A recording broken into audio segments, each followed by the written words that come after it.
Okay, mga boss, sample ko sa inyo no, yung air filter ng air compressor na to, yung Atlas Phase 400.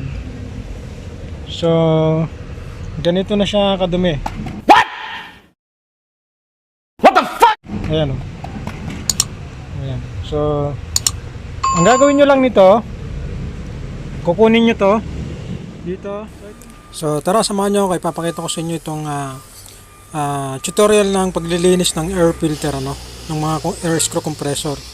So ang gagawin nyo, ganyan lang po sa ginagawa ko sa video natin sa ilalim o sa loob po kayo magbubuga ng hangin para lumabas po lahat ng dumi at saka nung alikabok na nahit-hit ng ating air filter.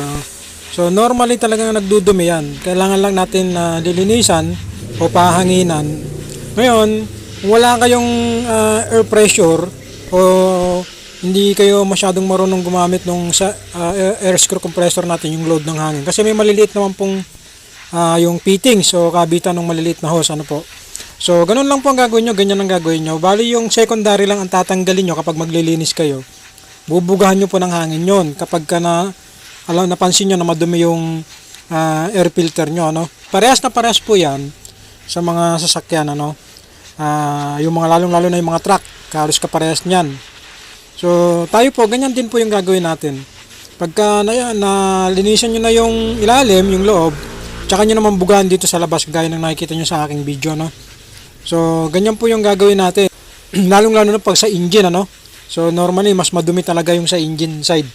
Ganyan po dapat yung ating gagawin kapag tayo po ay mayroong unit na kagaya ng hinahawakan ko na mga air screw compressor. So ito po yung basic na magiging trabaho ng isang technician.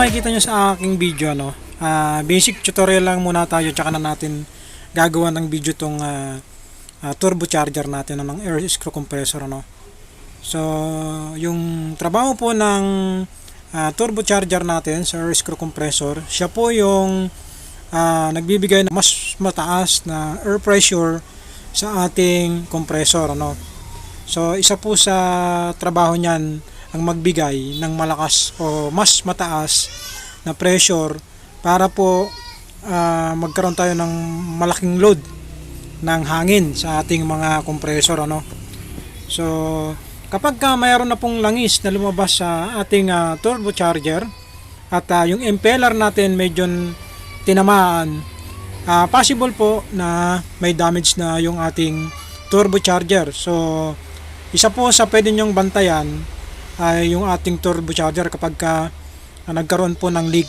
ng langis. So dapat hindi po siya magkakaroon ng leak ng langis dyan, dahil ang trabaho po niyan humigop ng hangin at magbuga ng mas mataas na hangin. So 100 times pataas ang kailangan ibigay niyan. So wala dapat papasok na oil dyan. So kapag may nakita kayong oil dyan, possible na talagang kailangan yung i-check o ipa-check sa mekaniko o kaya papalitan niyang turbocharger po.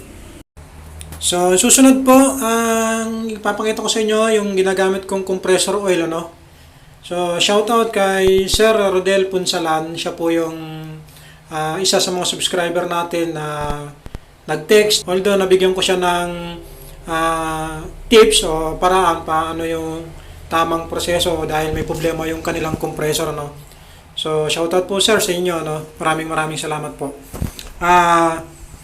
Ito pong nakikita nyo sa aking video, yung Rarus 424. Ito po yung ginagamit kong langis kapag ang pinaglalagyan ko nito, chine-change oil ko yung compressor tank, nangangailangan po ako ng 29 liters sa compressor tank.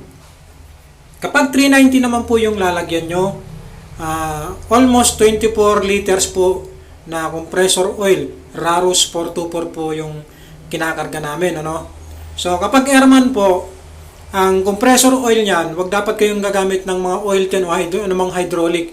Hindi po required na lalagyan nyo ng iba-ibang langis yung ating compressor oil. Sundin nyo po kung ano yung talagang langis niyan para hindi po kayo magkaroon ng problema sa ating mga air screw compressor.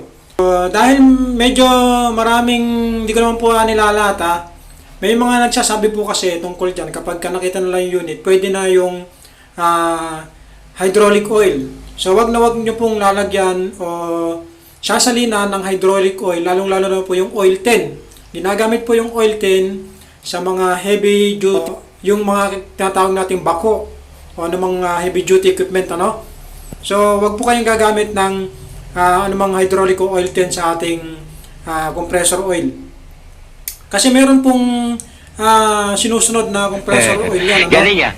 Sa pag-airman, yan po yung ginagamit ko, Raros 424. Although meron pong nakasulat dun sa kanilang SAM tank, yung compressor oil receiver tank, may nakasulat po doon na pwede ding lagyan ng Raros 425. Pero, ni-required kami ni airman o ng mga taga-airman na wag munang gumamit ng Raros 425. Ano po?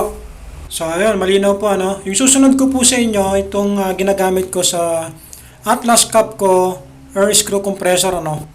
Mapapansin nyo po dyan, may nakasulat dyan na Par Oil M. So, ibig sabihin, yung ginagamit ko po sa Atlas, galing din po mismo sa Atlas yan. Ang ibig sabihin po niyan na M ay mineral oil. So, yan po yung compressor oil, ano po? So, susunod naman po itong ating Par Oil E. Kapag nakita nyo yung Par Oil E, ang ibig sabihin po ng ating Par Oil E sa Atlas Capco ay engine. So, yan pong mga langis na yan ang ginagamit ko sa dalawang unit na hawak namin, ano? So, mas importante pong nalalaman nyo kung ano yung nilalagay nyong compressor oil sa mga compressor air receiver tank. Kasi, pwede pong magkaroon ng problema yung inyong air oil separator na nasa loob. So, yan po. Malinaw po sa inyo at sana makatulong po itong video na to para sa inyo, ano po? Ipakita sa inyo yung yung ginagawa natin, ano. So ipapakita ko sa inyo yung yung pagkakaiba nung na PMS na natin at saka nung hindi pa. Yung galing sa site at saka yung natapos na natin. So kapag na PMS na po natin, syempre kailangan po nating i-testing. Tapos i-check natin yung lahat kung walang mga leak o walang mga problema sa ating natapos na air screw compressor, ano.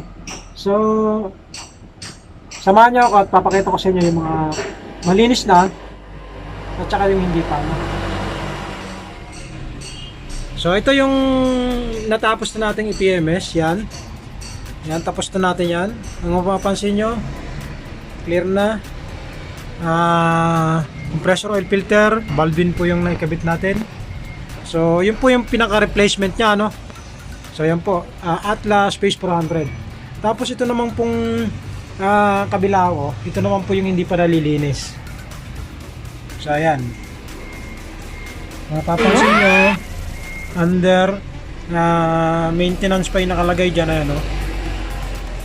So hindi pa siya, ibig sabihin hindi pa po siya nalilinis, ano. So kailangan linisin lahat, tapos check pagkatapos nating ma-change oil. So common po na nagiging problema nito, syempre may running hours na tayong sinusunod dito mula sa pool. Yun po yung mini-maintain natin sa mga unit na to. So ang kadalasan po natin kapag nagpi-PMS tayo, una syempre engine side tsaka yung engine oil filter. Second po yung kanyang compressor oil at tsaka yung compressor oil filter, ano.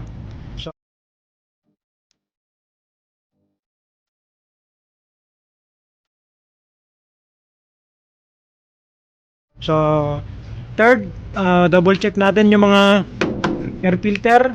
Kailangan po nating hanginan yan para po masigurado natin na matanggal yung dumi na hit-hit ng ating makina, ano.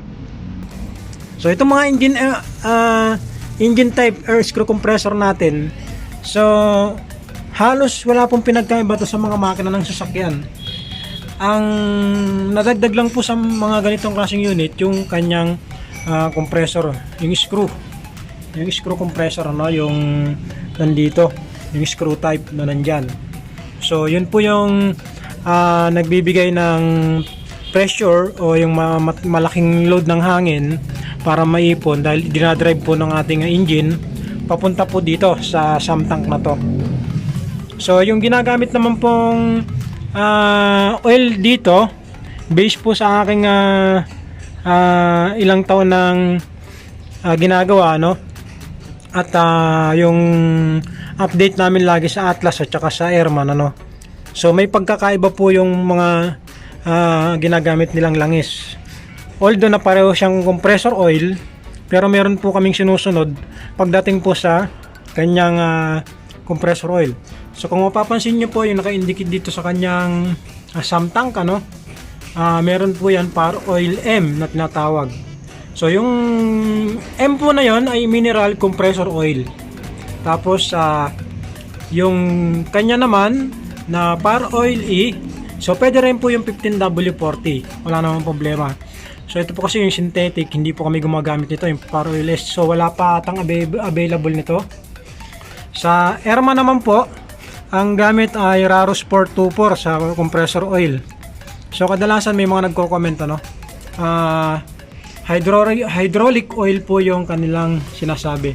So ako po ay isang technician ng mga ganitong klaseng unit. Lilinawin ko po sa inyo na ang compressor oil ay may kanya-kanyang designated na pangalan. Kung halimbawa Airman po yung gamit nyo, ang Airman compressor oil po nila ay Raro Sport 24. So yun po, nakalagay po yun sa ganito nila. So kapag Atlas naman po, par oil M, so yun po yung mineral compressor oil. So yun po mga boss, ano, paglilinaw po, ano, hindi po dapat basta-basta nilalagyan ng kung ano-anong oil yung ating compressor oil.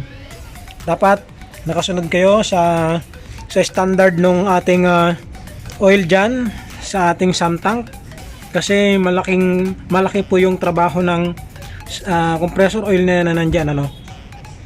So update ko po kayo dahil nagme-maintenance po tayo nitong unit. So konting explanation at topic po sa ating mga nagagawa, no. So ito po yung malinis na at ito naman po yung hindi pa. So ang ginagawa po natin yan, ipini-PMS po natin yan. So tara po at hintayin nyo matapos yung ating pini-PMS, ano. So ayan yung ano, yung langis nyo. So maitim na.